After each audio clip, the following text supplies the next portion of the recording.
Testing and debugging embedded systems often involves looking for clues that can be hard to discover if you're only looking at a single domain. While correlating signals across multiple domains has traditionally been a painful and technically challenging process, SpectrumView on our 5 Series B MSO offers an incredible solution. SpectrumView uses patented hardware built into the analog-to-digital converter, which we call the Tech49 ASIC. Inside the Tech49 ASICs are digital down converters, which optimize analysis based on the selected center frequency and span settings. This analysis is a more computationally efficient way to display the spectral content of the signal, enabling best-in-class analysis and measurement results. This technology gives you the ability to independently control the acquisition settings for the time domain and for the frequency domain. And when we only want to acquire a few cycles of this clock, the traditional FFT in our top left corner doesn't have enough samples to provide meaningful data. And when we need to acquire a longer record, the FFT doesn't have enough sample rate to resolve these frequencies.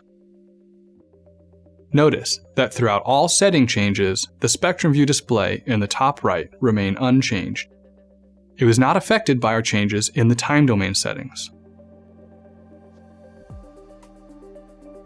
When required by my analysis, I have complete control over my center frequency, span, and resolution bandwidth.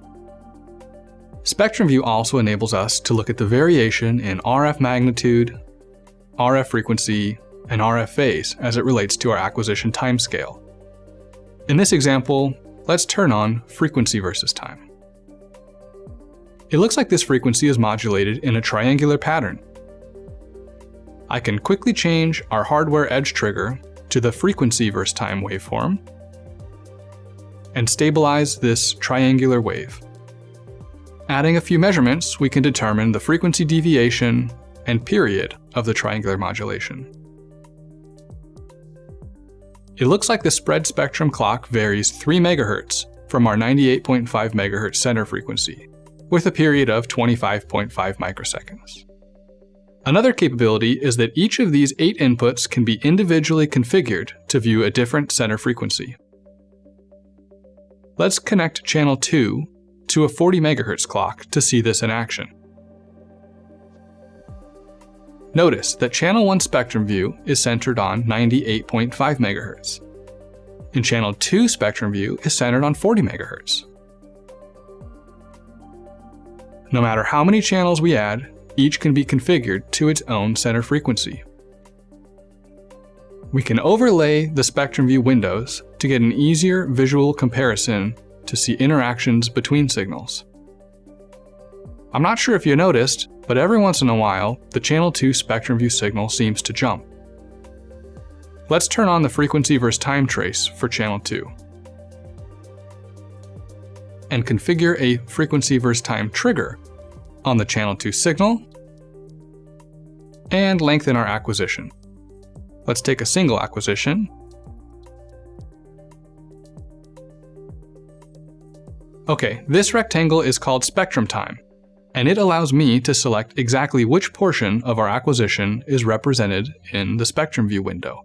See, as I drag spectrum time around, the SpectrumView window is updated with the RF content derived from this exact time window in our analog acquisition.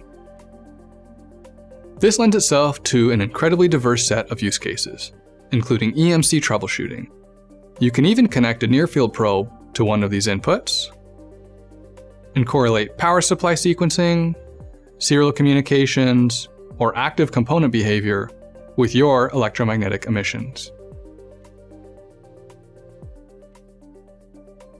And when you're interested in more advanced RF measurements, you can install SignalView PC on your instrument, which will enable immediate vector signal analysis for measurements such as modulation analysis, adjacent channel power, spectrogram display, pulse analysis, and more.